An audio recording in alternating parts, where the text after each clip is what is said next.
recent shootings involving teenagers, one young man who is an ex-gang member turned millionaire by fate is reaching out to kids with a message: stay in school. Shay Harris is live on 5 with this story. And Shay, we hear this young man is very humble. Well, Chris and Anita, he really is. And although he's a millionaire, he still works at Wendy's to live from day to day.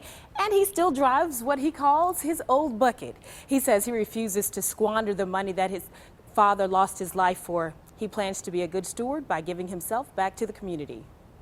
Wasn't nobody allowed on the street, basically. Like, we had the street on lock. This East 52nd Street house was 18-year-old Slater Howell's gang's hangout before he made up his mind to change. The life that I was living wasn't the right life. That's why I was placed behind bars. Howell's journey to delinquency started when his mom walked out. He was only 3. I was 9 years old and my father died.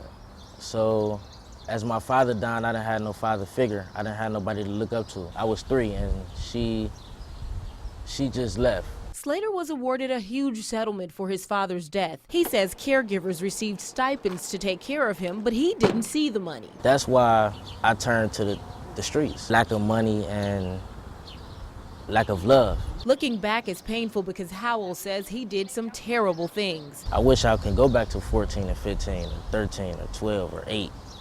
I wish I could go back there, but now I'm out here on my own. Now Howell pays it forward. He's helping young kids and doing what he says Nancy Johnson's mentoring did for him when he was only 14. It wasn't the only things that she was saying, it was the things that she was doing, keeping me out of trouble, taking me places that I'd never been. Slater's a student at Tri-C.